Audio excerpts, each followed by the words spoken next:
principalmente de Estados Unidos, ellos también son bien explícitos y dicen que los test de laboratorio tienen que ser verificados, los métodos y los instrumentos tienen que tener su respectivo control propiamente tal, ¿ya?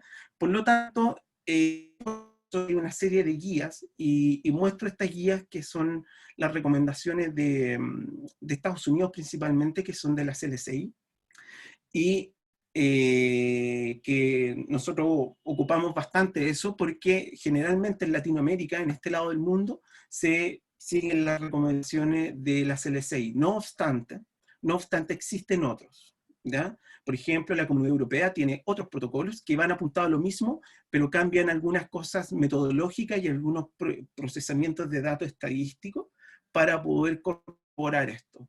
Es lo que vamos, entonces, ¿qué tipo de protocolos hay? Voy a referenciar a estos porque son los más conocidos, pero hay muchos más, ¿ya? En lo particular, por ejemplo, los de la Sociedad Científica de Laboratorio Española, a mí me gusta bastante porque son mucho más amigables, pero los que se ocupan más aquí en nuestro estado del arte, en Latinoamérica, son estos, así que me voy a referir a estos principalmente. Tenemos el EP5, siempre llevan la sigla EP, que son evaluación de procedimientos, ¿ya? Así, de su sigla en inglés. Está el EP5, que todos estos son EP6, EP9, EP10, EP15, EP7, son protocolos que te ayudan a validar o verificar una metodología. Recordemos que tú también puedes hacer una validación si es que no sigues al pie de la letra lo que te dice el fabricante, ya no puedes verificarlo, sino que vas a tener que hacer una validación. Principalmente las diferencias entre una validación y una verificación está también en el periodo de tiempo y en el uso de recursos. Siempre una validación va a ser más cara también, por periodo de tiempo, por uso de controles, por todo ese tipo de características. Mientras que las verificaciones se hacen en un corto periodo de tiempo y te entregan información rápida y son mucho más baratas y fáciles de hacer, ¿ya? Por lo tanto, las que más se utilizan para los métodos cuantitativos es el EP15 y para los métodos cualitativos el EP12. Entonces me voy a referir a esos dos someramente para que veamos cómo se tiene que hacer. Bueno, el EP9 de validación y que es muy importante también, sobre todo para las técnicas de tamizaje, que no es de verificación, sino que de validación, que te establece principalmente los límites, donde el método es capaz de detectar. Ahora, es muy distinto, porque antiguamente eso se llamaba sensibilidad, pero la sensibilidad no tiene que ver con eso, sino que tiene que ver con el límite de detección, que es la mínima cantidad que puede detectar el método. La incertidumbre de esa detección es tan alta que no la hace clínicamente útil. Es por lo tanto que aparece otro límite que se llama el límite sensible funcional o límite de cuantificación, la misma concentración que puede detectar el método, pero con una estabilidad técnica que se traduce en una imprecisión y en un seco, que son las variables que se ven en este caso, que sean aceptables.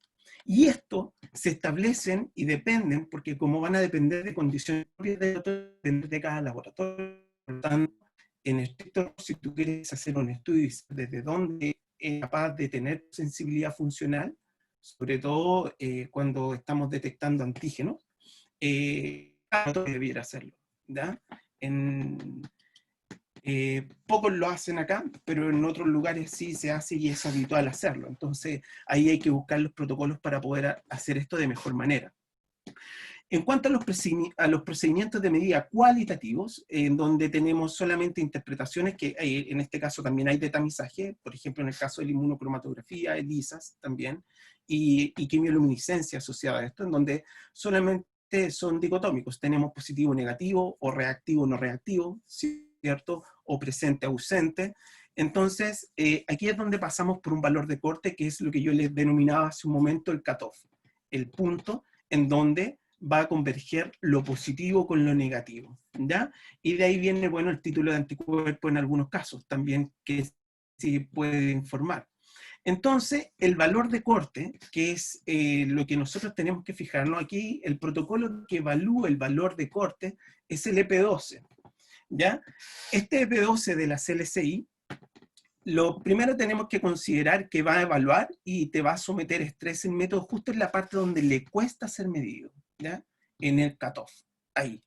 Entonces, tenemos que considerar, recordemos, que yo les dije que estos eran establecidos por los fabricantes. Por lo tanto, los fabricantes, para usar ese cutoff, te dicen que tienes que seguir exactamente las condiciones que ellos te dan, ¿ya? Por supuesto. Y generalmente lo que ellos establecen en virtud de ese límite de corte, te dicen cuál es la sensibilidad diagnóstica y la especificidad diagnóstica utilizando ese límite de corte. Por lo tanto, eso es lo que nosotros debiésemos considerar como parámetro o como norte en nuestro laboratorio, y lo que habría que verificar si esa sensibilidad y si esa especificidad que dice el fabricante se cumple en mi laboratorio. Por lo tanto, tendríamos que calcular esa sensibilidad y esa especificidad, ¿ya?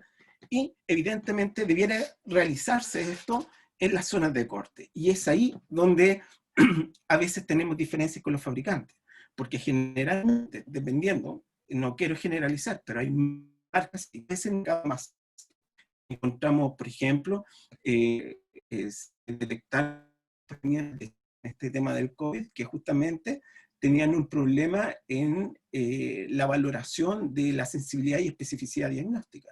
Y lo que sucedía sencillamente es que, claro, porque ellos los pueden validar con metodologías, con muestras, debiesen validarse con muestras de pacientes que están positivos y que están muy lejanos del límite del corte, o pacientes que están negativos que también están muy lejanos del límite de corte. Por lo tanto, siempre les da perfecto y dan sensibilidades sobre el 90%, pero ojo, las muestras, el estudio, lo habrán hecho pasando por ese límite de corte. Entonces, ahí es donde nosotros nos tenemos que poner y buscar publicaciones al respecto, hay muchas publicaciones al respecto, y nos tenemos que poner curiosos y no creer todo lo que nos dicen. ¿Mm? Entonces, el valor del límite de corte de cutoff en un mundo ideal debiese ser así, en donde vamos a tener una respuesta negativa, ¿cierto? Al lado izquierdo, tenemos el cutoff, que en este caso es 2 nanogramos por gramo, una concentración,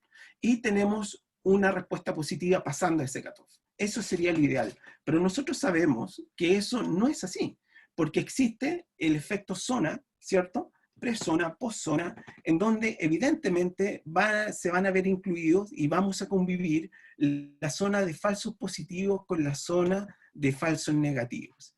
Y esa es la zona de incertidumbre, y justamente ahí está el cutoff. Entonces, generalmente, ¿qué tenemos que hacer? El cutoff, ¿dónde lo vamos a establecer? Y es por eso que hay que verificarlo o bien establecerlo, que eso es más ambicioso, ¿ya? Lo más fácil es verificarlo. Y si no concuerda, bueno, habría que comunicarse con los proveedores. Entonces ahí también está el tema de la postventa. Cuando uno adquiere este tipo de kit o equipos, es muy importante el tema de la postventa para poder discutir de manera científica. Generalmente hay también tecnólogos médicos los que participan haciendo eso, discutir y buscar una solución de dónde estará el problema. Si el problema es del lote de reactivo, a lo mejor, o bien el problema está implícito en tu laboratorio. En cualquiera de las dos situaciones es una oportunidad de mejora, indudablemente. Te puede dar dolor de cabeza, pero vas a mejorar. Entonces también tenemos la relación SCO, esta relación SCO se denomina la relación de positividad, que generalmente se da en la quimioluminiscencia y en los ELISA, donde vamos a tener un valor de una lectura de una muestra, propiamente tal, ¿cierto? Que se divide por el valor que se asocia al punto de corte. Entonces, la relación de positividad es una razón.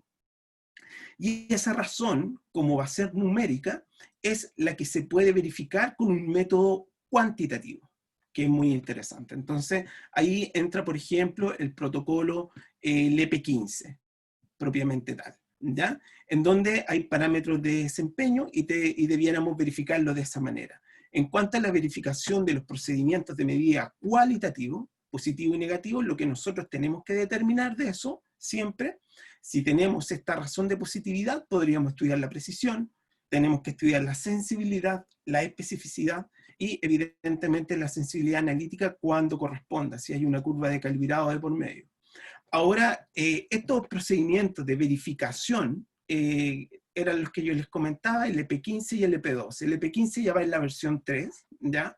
Y el EP12 en la segunda versión, propiamente tal, ¿ya? En donde vamos a estudiar principalmente la sensibilidad y especificidad.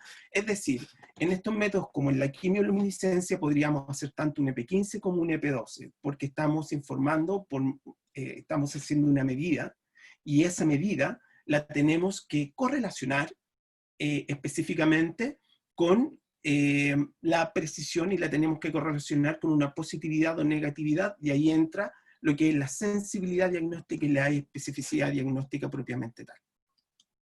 Bueno, el EP15A3, que es el que está ahora en vigencia, lo que hace, te puede estudiar la precisión. Recordemos que, bueno, hay distintos tipos de precisión, pero esta precisión que se estudia, al menos son dos, que es la intraserie y la interserie, que se denomina repetitividad y precisión intermedia.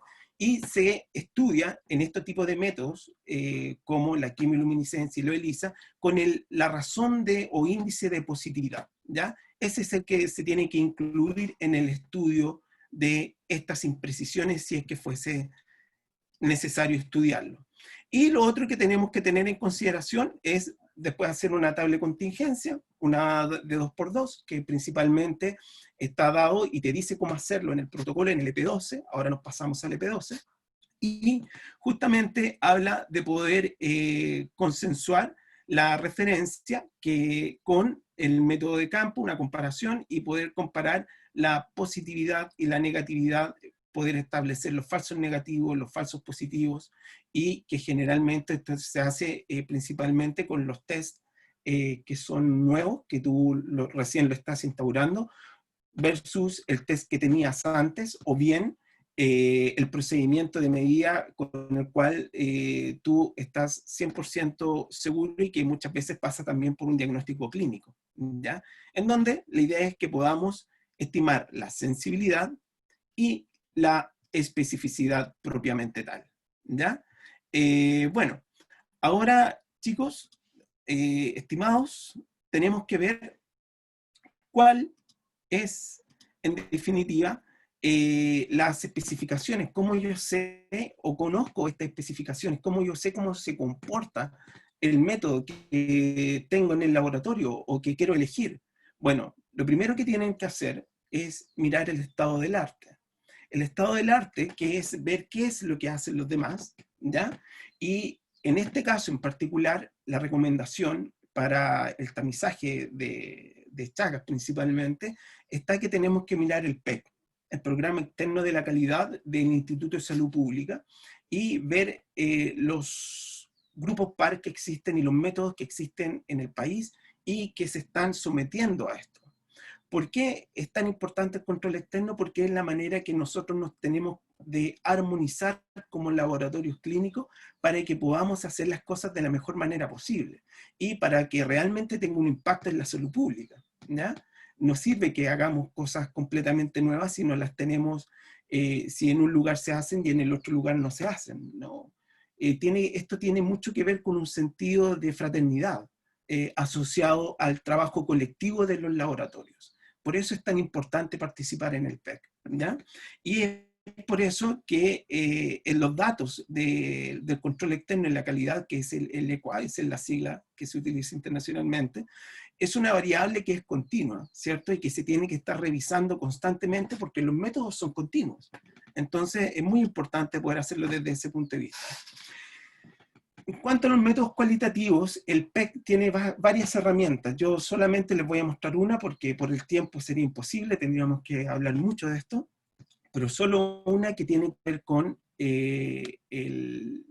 una herramienta que es el índice de clasificación errónea, o MIS, en su sigla en inglés, ¿ya?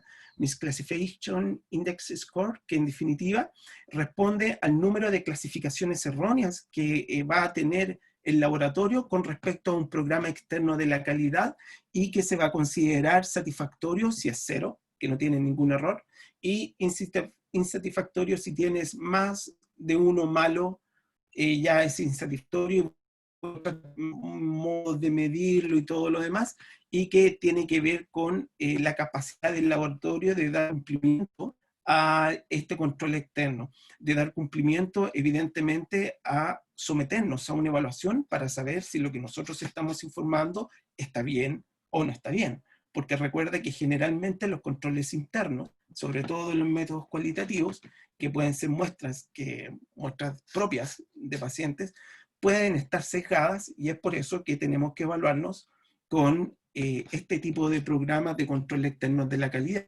Entonces nuestra labor está en esto, en medir, controlar, mejorar. Y para eso tenemos que referirnos a términos que son propios del sistema de gestión de calidad y que están tan en boga en estos momentos, y por eso hago el link. El laboratorio en sí está tan de sistema de gestión de calidad, por lo tanto, mensaje, neumatología, mensaje de parasitología, tiene que tributar a esto también. Entonces tenemos que buscar los indicadores de calidad, es decir, las metas analíticas. ¿Qué es lo que se hace al respecto en otros lugares? Eso es una investigación propia, profesional, nuestra, como profesionales del laboratorio, como tecnólogos médicos. Y monitorear y evaluar constantemente este desempeño. Es decir, estar constantemente revisando las características del control externo, las características del control interno, y buscar si es que tenemos discordancia o no, para poder hacernos cargo de los posibles errores que puedan aparecer. ¿Ya? Evidentemente, estos errores se tienen que estudiar no tan solo en el ámbito metodológico de la verificación y validación de métodos, que eso tributa principalmente dentro del ciclo del examen, recordemos, a la parte analítica, sino que también tenemos que priorizar la parte preanalítica y posanalítica de los exámenes. ¿Cómo son tomados? ¿Cuáles son las recomendaciones? ¿Tenemos indicadores al respecto de cómo se toman las muestras y cómo informamos esas muestras? Si en el posanálisis, sobre todo la notificación, que es tan importante, justamente en lo que estamos hablando, notificamos todo, debiera ser, pero lo mides, ¿estás seguro que notificas todo? Esas son las cuestiones, los cuestionamientos que debemos tener siempre presentes y meternos en la acción para poder justificarlos. La gestión de calidad en el laboratorio entonces tiene es un ciclo constante de mejora continua, y yo sé que quizá han hablado mucho en los laboratorios de esto y está bastante en boga en estos momentos, sobre todo por la acreditación ministerial y las distintas acreditaciones que están dando vuelta, pero tenemos que considerar que el examen tiene una etapa preanalítica, analítica, posanalítica y una etapa clínica que tiene que ver ahora con el paciente. No tan solo referirnos al método, no tan solo referirnos a cómo se toma la muestra o cómo informamos la muestra, sino también la repercusión de ese resultado en los pacientes, y eso también tenemos que evidenciarlo, porque es responsabilidad nuestra, evidentemente. Profesor, Tenemos que involucrarnos, y eso hace que seamos equipo. Dígame. le quedan 3 minutos para que podáis Muchas cerrar la gracias. idea. Muchas gracias. Los indicadores de calidad, entonces, tienen que ser medibles, alcanzables y relevantes, y por eso tienen que ser elegidos por la realidad del laboratorio, de los recursos que tengan y todo lo demás. Rápidamente, en América Latina, principalmente, ¿cuál es nuestra realidad con respecto a esto? Sobre todo con el tamizaje de Chagas, que los laboratorios, principalmente, hay muchos laboratorios pequeños que no adscriben a ningún sistema de gestión de calidad, por lo tanto son muy pocos los que están acreditados y falta una concientización de los profesionales, y es por eso que es muy importante hacer esta concientización en los estudiantes también, ¿ya? Y pocos controles de calidad externos, existen muy pocos, ¿ya? Bueno, aquí tenemos uno, el Instituto de Salud Pública participa en controles de calidad externo ellos, ¿ya? Luego creo que el colega les va a hablar más de eso, yo no hablaré mucho, pero ellos tributan a otros controles de calidad externos, porque ellos también necesitan ser acreditados para formar el programa externo y la calidad. ¿Cuál es el problema principal en América Latina? Que no hay prácticamente controles asociados al preanálisis y posanálisis, como en otras partes del mundo. Ahí estamos muy al debe. El costo de la calidad versus los costos de la no calidad, en definitiva, sí, se necesita harta plata para que instaurarlo, pero a la larga, en el tiempo, estos valores se equivalen y en definitiva le damos una satisfacción al paciente propiamente tal. Aquí están los costos medidos, los costos de la calidad que están ocultos, evidentemente, que son los errores, los mal diagnósticos, los malos procedimientos, ¿ya? Por eso es importante asumirlos en un comienzo. Y ya para terminar, siempre yo muestro esto como una línea del tiempo, pero en realidad, bueno, aquí les voy a contar a mi estudiante, en realidad no es tan línea del tiempo, porque esto tiene altos y bajos, entonces más bien una ruta de navegación, en donde, claro, tenemos como laboratorio, si somos el barquito, tenemos que ir viendo, verificando la calificación de los equipos, verificando el desempeño, el control de calidad interno, el control externo, las especificaciones de calidad, y muchas veces se nos pierde la ruta. Y muchas veces tenemos que recurrir principalmente al estado del arte para poder encontrarla nuevamente. Entonces, la verificación es parte integral del programa de aseguramiento de calidad de un laboratorio, debe estar implícito, sobre todo por normas de acreditación. Los tests deben ser evaluados en un contexto de cómo y cuándo va a ser utilizado en torno a la realidad del laboratorio, pero que no, ojo, que no sea una obligación por la acreditación, porque ese no es el fin. El fin de verificar los métodos, en definitiva, es conocer tu desempeño en un corto periodo de tiempo para poder establecer un control de calidad interno y externo a futuro, ¿ya? La verificación está diseñada para prevenir errores, es decir, que también si esto se hace al comienzo, pero si después tú evidencias, por ejemplo, el PEC te dice que tienes mis muy elevados, que te equivocaste, que te estás equivocando al informarlo, entonces tú generalmente puedes hacer un cambio, una reestructuración, una investigación y volver a verificar para saber si esa reestructuración fue efectiva o no.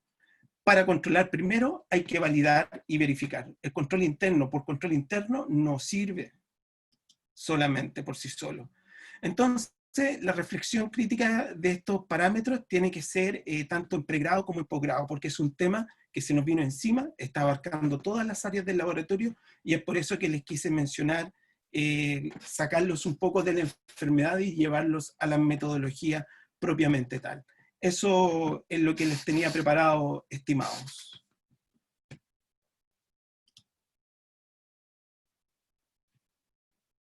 Muchas gracias, profesor. Una excelente e interesante presentación que nos abre un preámbulo, yo creo, hacia lo que va a ser la siguiente exposición, que está más relacionada con las técnicas propias de la enfermedad de Chagas, pero sin entender este conocimiento esencial que es el rendimiento y el desempeño analítico de cada una de estas técnicas, difícilmente vamos a poder interpelarnos frente a la primera pregunta que usted hizo al comienzo de esta presentación.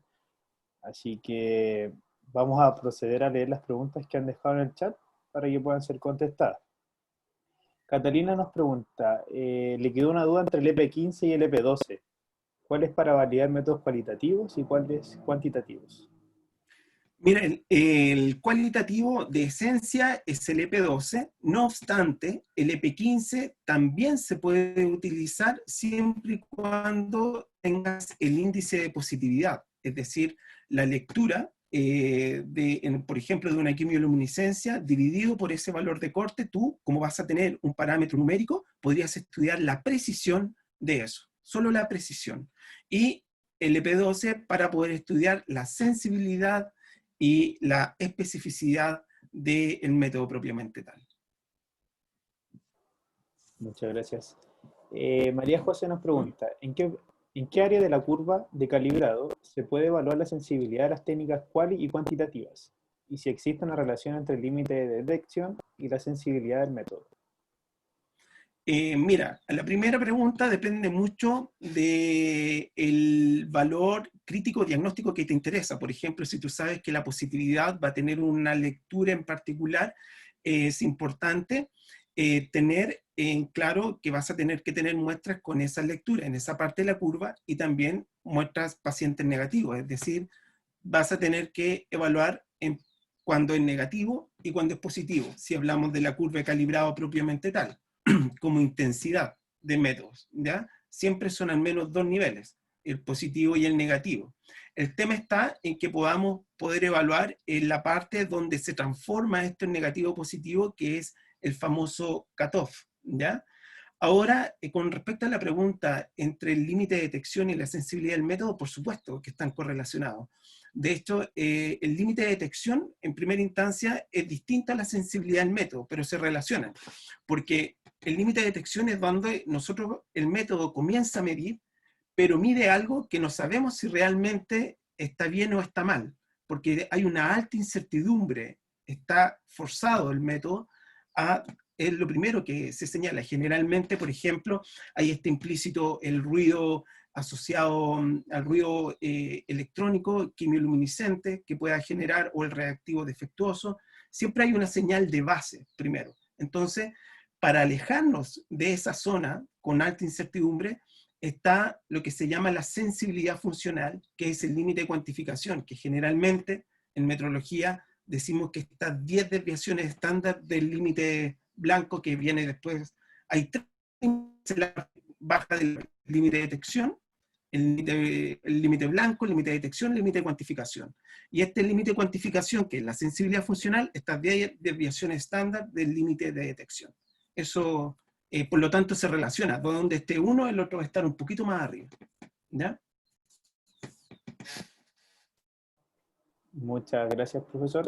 Al Bueno, parecer no hay más preguntas, a menos que alguien quiera aprovechar el encantado. espacio para, para hacer las consultas respectivas y también aclarar dudas que han surgido de la presentación. Si no, profesor, le damos la palabra si quiere agregar algo, algún comentario. No, solamente agradecer la instancia, conversar temas que son a veces un poco extraños en el mundo, sobre todo el tamizaje y sobre todo de la parasitología, pero que es algo muy necesario por todo lo que estamos viviendo y porque cada vez hay más marcas de reactivo, lo que está bien porque aumenta y disminuyen los precios, pero también aumenta la incertidumbre de eso y tenemos que conocerla porque es nuestra función dentro del laboratorio. ¿Ya? Eso es, mi estimado, y agradecido la invitación y le agradezco también la instancia, esta instancia de conversar con otros profesores y con ustedes es muy valorada en el medio, así que mis felicitaciones para ustedes. ¿Mm? Muchas gracias, profesor. Bueno, ahí han llegado varios comentarios de lo interesante que fue la presentación y también los felicitan por la misma. Así Muchas que, gracias. bueno, a nombre de la organización yo también le agradezco por su participación. El área de bioquímica yo creo que tiene que ser transversal en el desarrollo mismo del laboratorio, así que por eso quisimos incluirlo dentro de este tema de parasitología y que no quede relegado solamente a la bioquímica como tal. Así que, bueno, Muchas siguen gracias. llegando muchas felicitaciones y agradecimientos. Gracias, profesor. Ok, muchas gracias a ustedes.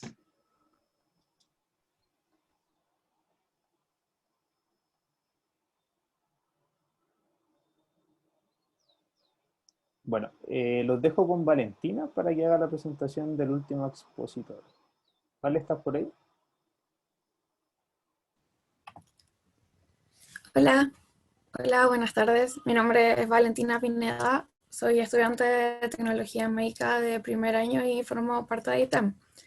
Bueno, es un honor presentarles a Armin Araya, tecnólogo médico con mención en laboratorio clínico de hematología y banco de sangre de la Universidad de Tarapacá, diplomado en biología molecular aplicado al diagnóstico clínico, Universidad Mayor, profesional del Departamento de Departamento de Biomédica de referencia al Instituto desde febrero de 2012 a la fecha, a cargo de la mantención de cepas y preparación de antígeno de Trypanosoma cruzi para el desarrollo de técnicas in-house, ELISA, Western Blot e inmunofluorescencia indirecta para el diagnóstico y confirmación de enfermedad de Chagas de la sección de parasitología.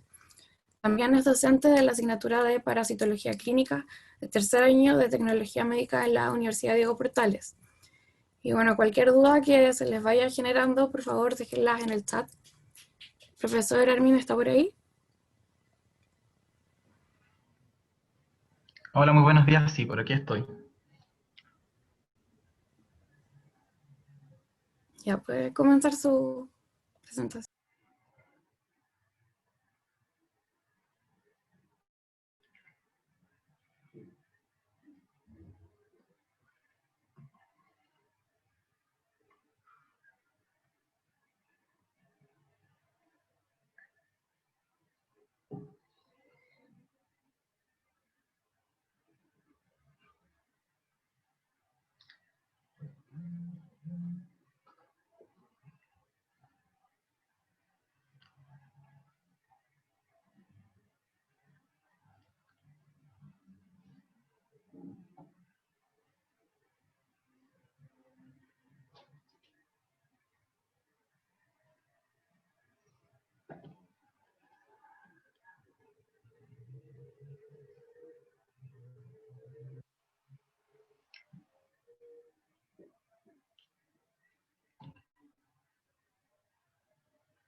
Bueno, muy buenos días a todos, les doy la bienvenida.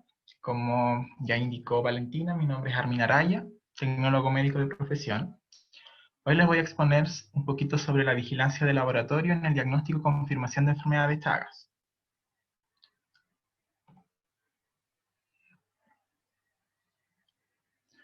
Bueno, respecto a algunos antecedentes respecto a la situación mundial, la enfermedad de Chagas o tripanosomiasis americana es causada por el protozoo-flagela Trypanosoma cruzi. Es una enfermedad desatendida a nivel de América Latina.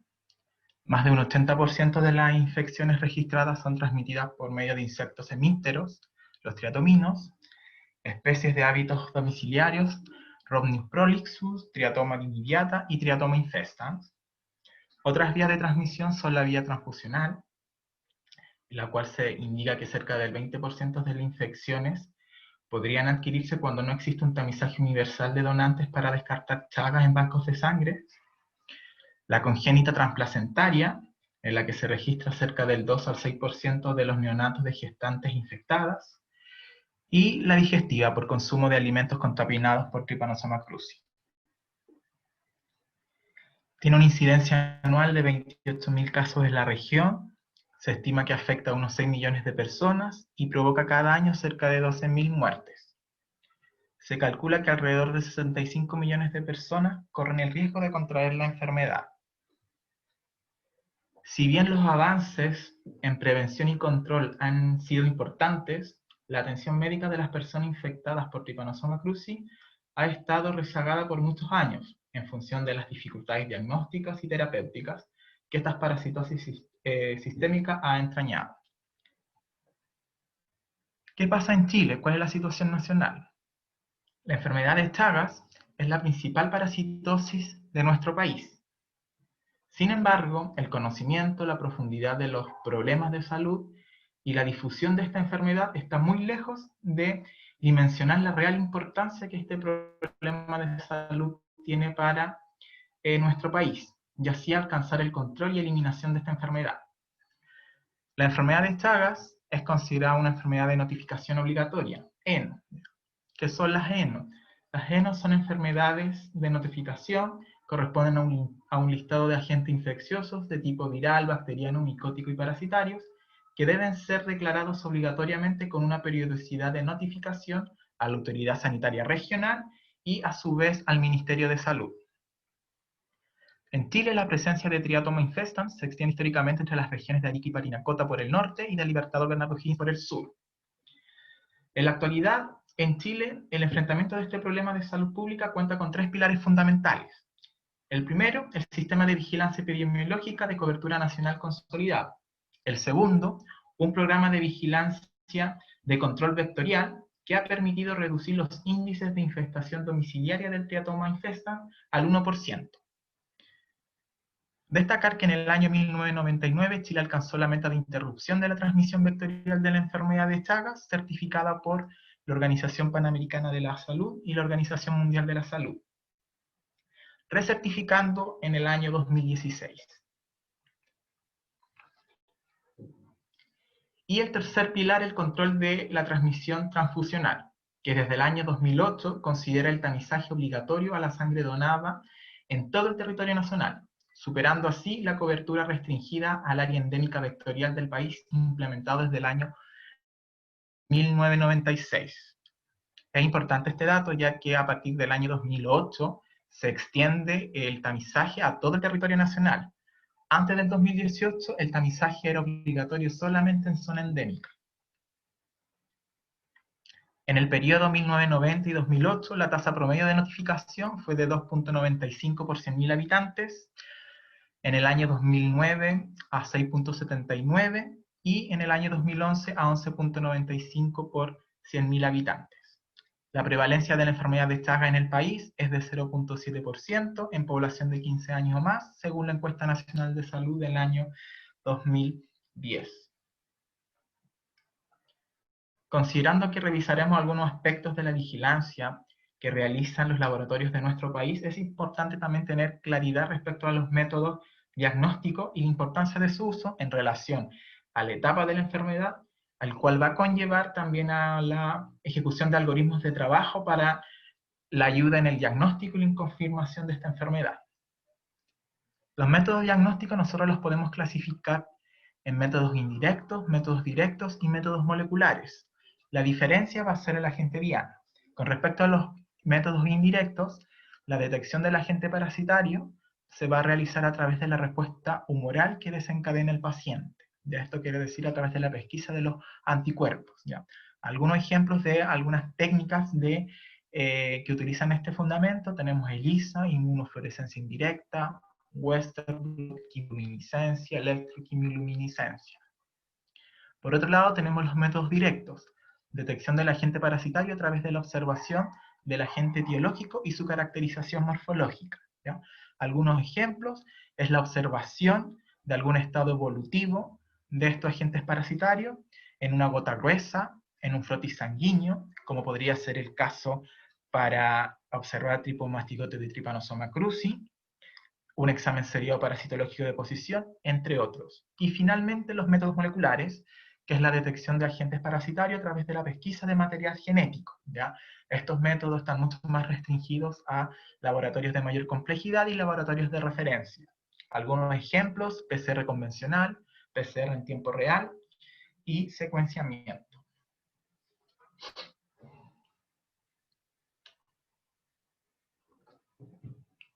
Con respecto al tamizaje de la enfermedad de Chagas en nuestra red asistencial pública y privada, vamos a ver el primer componente, el componente diagnóstico de laboratorio. El tamizaje, en esta presentación, los vamos a orientar principalmente a algunos grupos de personas, a los donantes de sangre, embarazadas y recién nacidos hijos de madres chagásicas. ¿Ya? Recordar que en nuestro país la Política Nacional de Sangre, materializada a través de la circular número 4F53, emitida el año 1995, habla sobre los exámenes microbiológicos obligatorios a realizar en toda la sangre donada, el cual ha permitido una cobertura y estrategia nacional en cuanto a la seguridad de los hemocomponentes. Además, todo tamizaje positivo debe ser enviado a confirmar al Instituto de Salud Pública de Chile o a los centros reconocidos por este. Al recepcionar el resultado del examen de la confirmación, se debe informar y orientar a la persona, la que será atendida integralmente según los protocolos vigentes, y está armado bajo pautas internacionales que nos den orientaciones y directrices.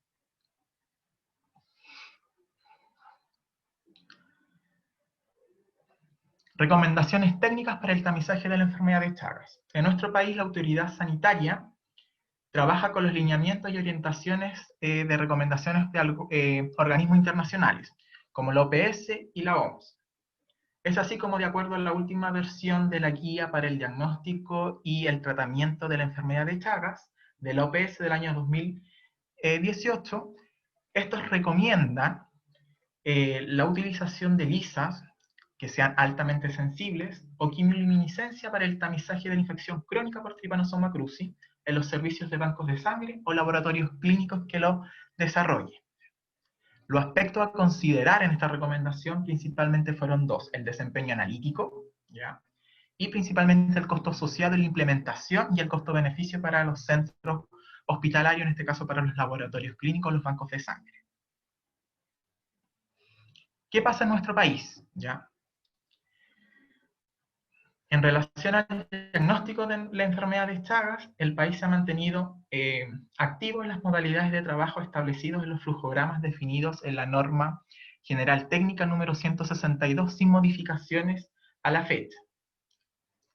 Podríamos agregar que durante el periodo 2018-19 el principal cambio fue la promoción de la realización a nivel asistencial de los métodos directos, ¿ya? Como el microstroke, ¿ya?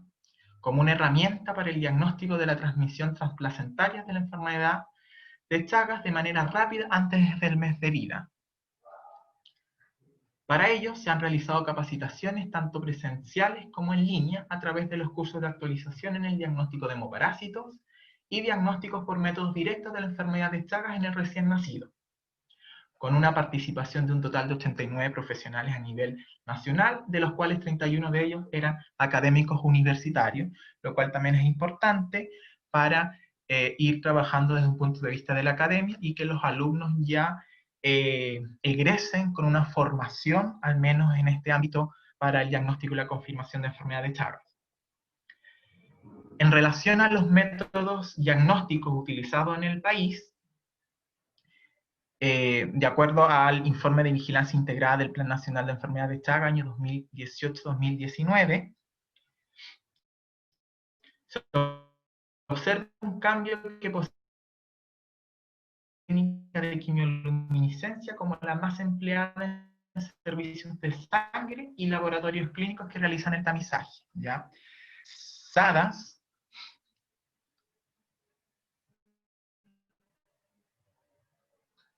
como pueden observar en el gráfico, las técnicas para el diagnóstico, 2% de los laboratorios, le sigue la técnica de ELISA un 23%, la electroquimioluminiscencia un 20% y un 15% las pruebas rápidas de inmunocromatográfico, ¿ya? La fuente de esta información son los laboratorios que están adscritos al PEC de tamizaje de enfermedad de Chagas, donde declaran el método que ellos utilizan en sus distintos centros para realizar el tamizaje. Además, se observa un aumento en el número de marcas de reactivos comerciales, llegando a una cifra de 15 opciones diferentes disponibles para el tamizaje en el país. Como pueden observar en la siguiente diapositiva, porcentaje de los reactivos comerciales utilizados por los participantes en el programa de evaluación externa de calidad, tamizaje enfermedad de Chagas ISP año 2019. Hay una gran oferta en el país, como pueden observar.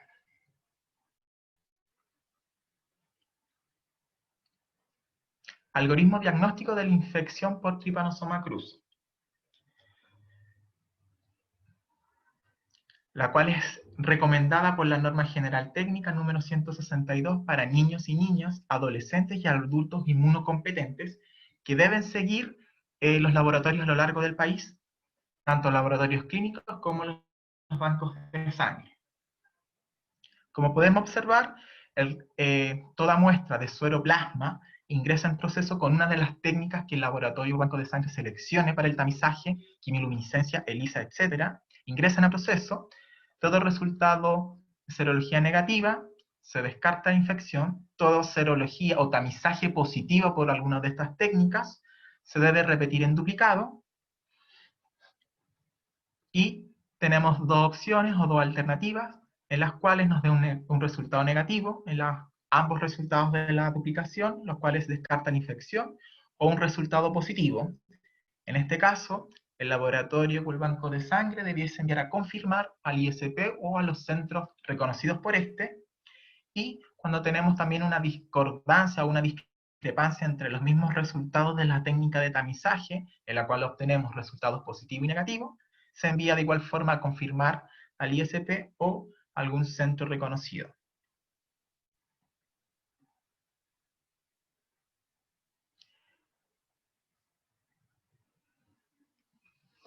¿Qué pasa con la confirmación de enfermedad de Chagas? La cual se realiza en el Instituto de Salud Pública y en la red de laboratorios reconocidos, ¿ya? Componente confirmación diagnóstica de laboratorio. Se define como caso confirmado todo aquel que ha resultado serológicamente positivo en el laboratorio de referencia nacional o en los laboratorios reconocidos por este.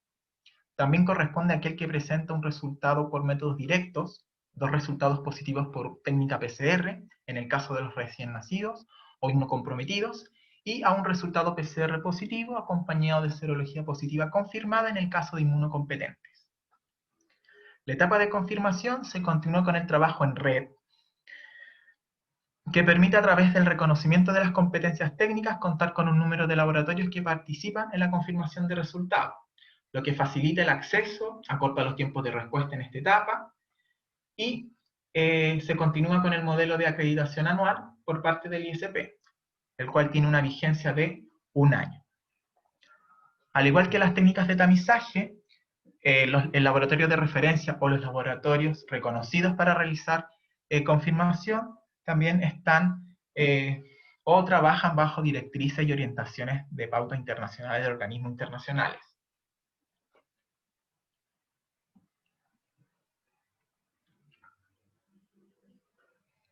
Bueno, acá presentamos la nómina de laboratorios clínicos reconocidos para la realización de la confirmación serológica de enfermedad de Chagas. Año 2020 o 2021 tiene una vigencia de 1 año, y tenemos 10 laboratorios clínicos de distintos hospitales. Los laboratorios reconocidos, incluidos en esta lista, cumplieron con los siguientes requisitos para obtener este reconocimiento: tener un certificado de capacitación indirecta, emitida por parte del ISP, confirmación del programa de evaluación externa de la calidad, PEC del ISP, correspondiente a los últimos 5 años, tener un desempeño satisfactorio en el subprograma PEC de Chagas, en al menos 3 de las últimas 4 evaluaciones del año, y tener una notificación en línea de todos los casos confirmados desde el momento de su reconocimiento. Reiterar que para cumplir con la vigilancia del laboratorio, todas las muestras con tamizaje positivo deberán ser enviadas a confirmar a los laboratorios reconocidos del servicio de salud correspondiente, o en su defecto de no tenerlo, al ISP.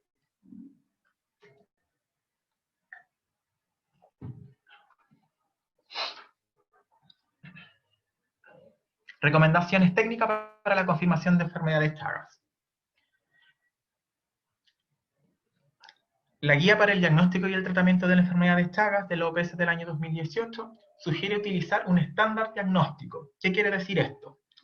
Es decir, utilizar una combinación de 2 pruebas serológicas positivas, que puede ser una ELISA, una hemoaglutinación indirecta, una inmunofluorescencia indirecta, además de la aplicación de una eventual tercera prueba en aquellos resultados discordantes para lograr un diagnóstico definitivo. ¿Qué pasa en Chile? En Chile el algoritmo de confirmación de la infección por Trypanosoma cruzi en niños o niñas adolescentes y adultos inmunocompetentes es el siguiente. Nosotros como laboratorios de confirmación, las técnicas que nosotros tenemos montadas para realizar la confirmación es una técnica de ELISA y una inmunofluorescencia de tipo in-house, de producción interna, ¿ya? Y tenemos acá las 2 posibilidades. Podemos tener que los resultados sean concordantes entre la ELISA y la inmunofluorescencia indirecta, ambos resultados positivos, en los cuales se confirma el caso y se emite el resultado al centro o al sistema o al servicio de salud para que le dé orientación a la persona entre en tratamiento y seguimiento. La técnica de ELISA inmunofluorescencia podemos arrojar un resultado negativo, en los cuales se descarta la infección, o podemos tener en el caso de que nuestras técnicas, el ELISA y la inmunofluorescencia indirecta, tengan resultados discordantes, ¿ya? Positivo-negativo o negativo-positivo, para ambos casos. En estos casos, ¿cómo se resuelve?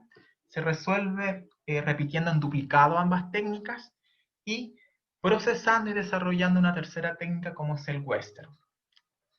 Para este caso, tenemos que nuestras 3 técnicas tengan un resultado concordante negativo, descartamos la infección, o un concordante positivo, en los cuales confirmamos el caso, se notifica, y a la persona para que entre en tratamiento y en seguimiento. O en un grupo acotado de la población podemos tener un resultado no concluyente. ¿Qué quiere decir esto? Que nuestras técnicas diagnósticas no son capaces de entregar una confirmación positiva o negativa, ¿ya? En estos casos se solicita una nueva muestra para que ésta vuelva a entrar en proceso y ver si hay un cambio serológico en este paciente, donante, embarazada, etc. ¿Qué ocurre con los recién nacidos? En el caso de los recién nacidos, como indiqué en algunas diapositivas anteriores, se está impulsando y promoviendo el uso del microstrú, ¿ya? Una técnica o un método directo para confirmar lo antes posible, idealmente antes del mes de vida, a los pacientes para que ingresen a tratamiento y seguimiento. ¿Qué pasa cuando tenemos un método directo negativo? En estos casos debemos esperar de igual forma el PCR y realizar seguimientos con exámenes indirectos. Por otra parte, se realizan técnicas de PCR a muestras de cordón umbilical, en la cual podemos tener un resultado no detectable o un resultado positivo. Los resultados no detectables no descartan una probable infección por Trypanosoma cruzi. En ambos casos se solicita una segunda muestra. Si en esta segunda muestra tenemos, arroja nuevamente un resultado positivo, con 2 resultados positivos seguidos, ya podemos confirmar el caso en este recién nacido para que sea tratado. Y en el caso de que la segunda muestra sea no detectable al igual que la primera instancia, se solicita una tercera muestra para poder descartar definitivamente el caso, o en su defecto podemos tener que esta tercera muestra de positivo, y en los cuales, en estos casos, se confirma el caso y la infección vertical.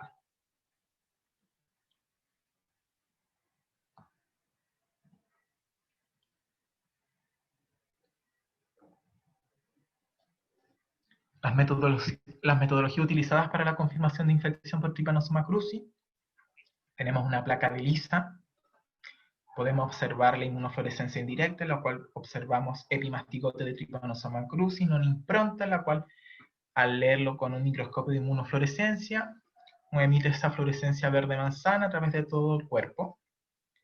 Con ambas técnicas nosotros somos capaces de confirmar el caso, descartarlo. Y la tercera técnica, cuando hay discordancia entre ambas técnicas, tenemos el Western blot, en la cual nosotros podemos visualizar bandas de precipitación de antígenos específicos del antígeno de Trypanosoma cruzi.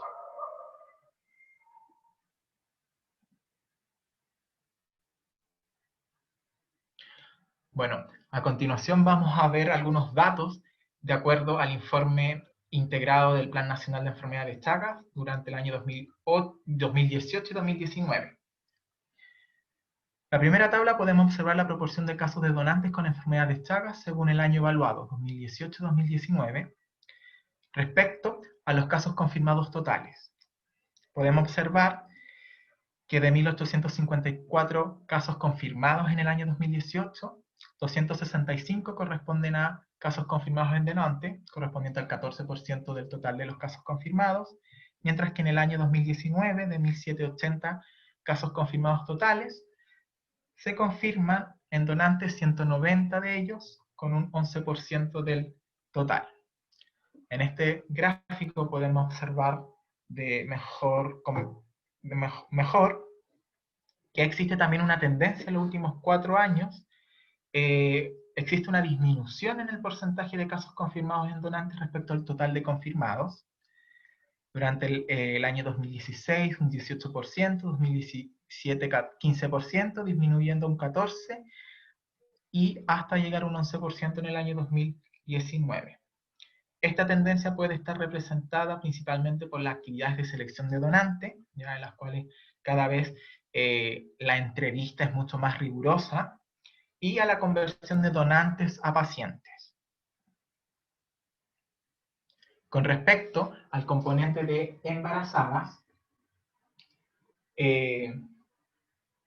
podemos observar que las gestantes confirmadas de manera anual se observan del año 2016 al 2018 con una tendencia de identificación mayor del número de casos, por sobre los 200 casos anuales.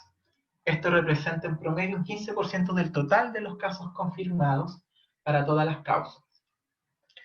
Durante el año 2019, como pueden observar, se observó una disminución de los casos respecto a los años anteriores, lo cual podría estar asociado principalmente a problemas en la recolección de los datos de algunos servicios de salud que aportan una proporción alta de estos casos, que no son capaces de reportarlos. ¿Cuál es la importancia en el reporte de estos casos de embarazadas? Si bien puede mostrarnos un impacto del tamizaje como estrategia de pesquisa, Si bien se distingue que no representan una actividad exclusivamente de prevención, sí puede promover una serie de actividades posteriores para la interrupción de la transmisión vertical, como son la identificación chagásica del recién nacido, tratamiento del lactante, y en mujeres después de la lactancia, además de la prevención de la transmisión a siguiente hijo y pesquisa también de los contactos familiares de esa mujer embarazada. Con respecto al componente personas recién nacidos, casos de enfermedades Chagas transplacentarias según el Servicio de Salud, 2011 a 2019. Nos vamos a detener durante principalmente en el año 2018 y 2019, en los cuales ingresaron a proceso 306 casos, 126 casos durante el año 2018 y 180 casos durante el año 2019, de los cuales 284 casos terminaron su diagnóstico al corte de diciembre de 2019. Esto refleja una cobertura del 93% a nivel nacional y una tendencia de los últimos años fuerte al diagnóstico de casos congénitos, ha ido en aumento, con excepción del año 2019, cuya razón se asociaría principalmente a la falta de registro de algunos servicios de salud. Bueno, en resumen, los donantes pesquisados con enfermedades Chagas constituyen un grupo relevante de pacientes identificados con la infección. Al revisar los datos de los estudios de los hijos de madre con enfermedades Chagas confirmadas, se observa un incremento de estudios en recién nacidos directamente proporcional al aumento del número de mujeres estudiadas. Algunos desafíos, como ustedes pudieron escuchar en las anteriores presentaciones, la enfermedad de Chagas es una enfermedad bastante compleja, ya que es una enfermedad que debe ser tratada de forma integral, desde su componente vectorial, su componente de laboratorio, por ser la relación que existe entre los equipos de control vectorial y la vigilancia de laboratorio, de los laboratorios de referencia tanto de parasitología como también al tratamiento, es que hay un desconocimiento en los equipos de salud,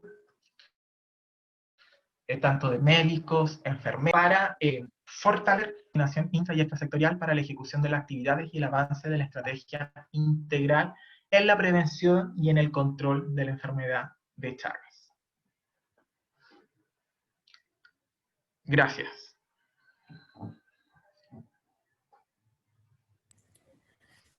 Muchas gracias por su presentación, profesor. Muy claro todo. Ahora vamos con unas dudas que hay en el chat.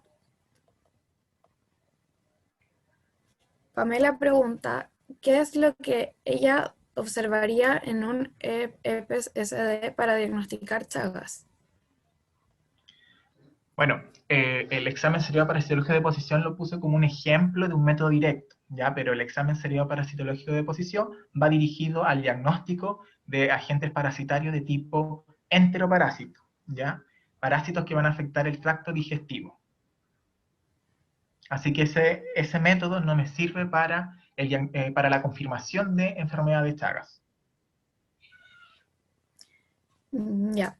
María Paz pregunta, si una persona está en periodo crónico de Chagas con RX y electrocardiograma normales, ¿cómo es posible sospechar que tiene la enfermedad? Bueno, principalmente en aquellos casos de enfermedades de Chagas crónicos, asintomáticos, realiza un punto de vista sintomático, ¿ya? Principalmente la pesquisa de estos tipos de pacientes se da principalmente en los bancos de sangre, como donantes, ¿ya? En los cuales, de acuerdo a las técnicas de tamizaje, salen reactivos y estos se envían a confirmar, ¿ya? siendo casos no asintomáticos, obviamente, es difícil que realicen una consulta médica clínica en los cuales el clínico realice una anamnesis y envíe un diagnóstico dirigido para en el caso de enfermedad de Chagas, ¿ya? Pero para este tipo de población, generalmente son confirmados por el tamizaje en los bancos de sangre. Ya. Pablo pregunta si la enfermedad se puede transmitir por fecalismo de una persona contagiada a otra sana o requiere necesariamente del vector. No. En ese caso es imposible que haya transmisión de enfermedad de Chagas por fecalismo de una persona a otra, ¿ya? En ese caso es importante, o sea, ¿qué podría ocurrir? Principalmente el vector con la contaminación alimentaria, ¿ya? Ahí sí puede haber transmisión de enfermedad de Chagas desde alimentos contaminados con las inyecciones del triatoma al hombre, pero entre personas, por las deposiciones es imposible. Particularmente por también el ciclo de vida, como lo dejó muy claro también la profesora María Paz. Es importante tener claridad del ciclo biológico con respecto a la transmisión y a las vías de transmisión del parásito. Tal pregunta si es que el tratamiento es gratis en Chile. Sí, el tratamiento es gratuito, ¿ya? Lamentablemente, una de las grandes desventajas respecto al tratamiento es que Chagas, al ser una enfermedad crónica, muchas veces tenemos pacientes mayores ya 60, 79 años que son confirmados y que rechazan el tratamiento, principalmente por tema de edad, principalmente también por desconocimiento e ignorancia, ¿ya? Pero una de las grandes desventajas respecto al tratamiento en Chile, que es gratuito, es ese y también el seguimiento, ¿ya? Todavía falta bastante hacer un ajuste respecto a la red, respecto al tratamiento y el seguimiento de estos pacientes. Tamara pregunta si la enfermedad se puede transmitir por una mala manipulación de una muestra de un paciente con Chagas.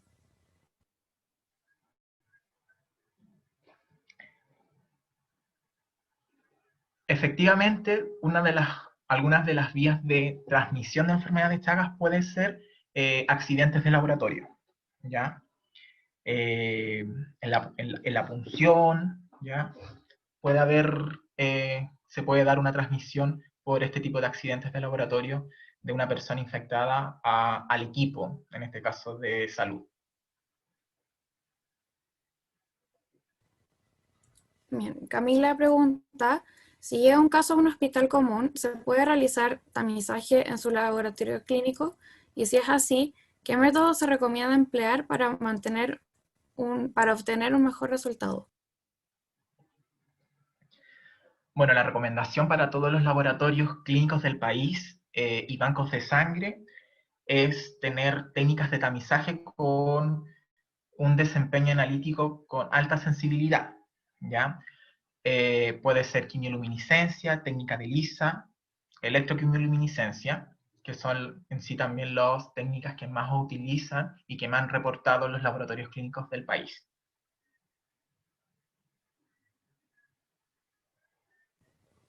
Aquí William pregunta, aunque es recomendado el diagnóstico indirecto para confirmar, ¿cuál es su opinión en la combinación de diagnóstico indirecto con caracterización morfológica?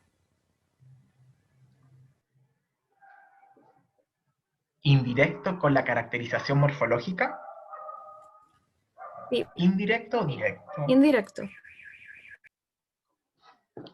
Bueno, como expuse, la utilización de los métodos diagnósticos tiene mucho que ver con la etapa de la enfermedad y además los algoritmos de trabajo, ¿ya? Como sabemos, principalmente enfermedades Chagas se puede subdividir en una enfermedad aguda, una fase indeterminada y una fase crónica, y de acuerdo a la fase de la enfermedad son los métodos diagnósticos que nosotros podemos utilizar. En el caso de una fase aguda, como puede suceder a lo mejor en un recién nacido hijo de madre chagásica, en los cuales tenemos la posibilidad de que haya una transmisión vertical, en esos casos son muy recomendados los métodos directos, ¿ya? Ahora, cuando tenemos una fase de la enfermedad de indeterminada a la cronicidad, ahí los métodos que se recomiendan son métodos indirectos, principalmente porque las parasitemias en este transcurso de la enfermedad no son constantes, y entonces es muy difícil a través de una gota gruesa o la observación de un frotis sanguíneo observar, en este caso, tripomastigote trypanosoma cruzi en sangre.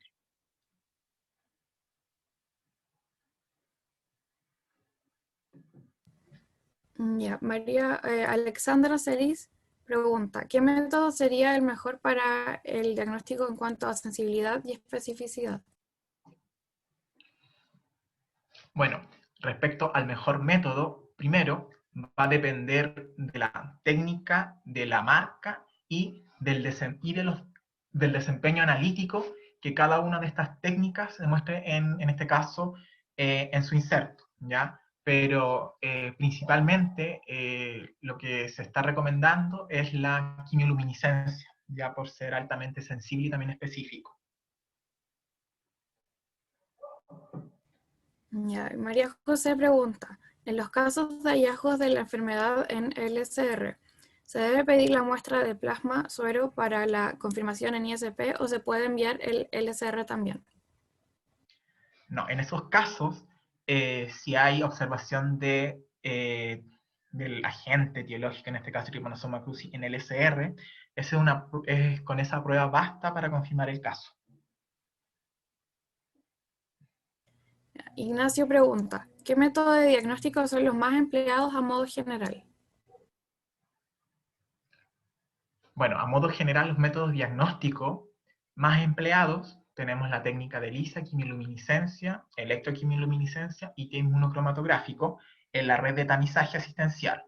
En la red de confirmación es la inmunofluorescencia indirecta, que es la técnica de confirmación que utilizan los laboratorios de la red, ¿ya? Y en el caso para el ISP se suma la técnica de Westerblot. Javiera pregunta, ¿cuál es el gold estándar para el diagnóstico de Chagas? Bueno, con respecto a lo que son técnicas serológicas, la técnica gold estándar para su diagnóstico es el Westerblot, ¿ya? Por su alta sensibilidad y especificidad. Javiera pregunta, ¿cuáles son los periodos de ventana de los métodos de diagnóstico?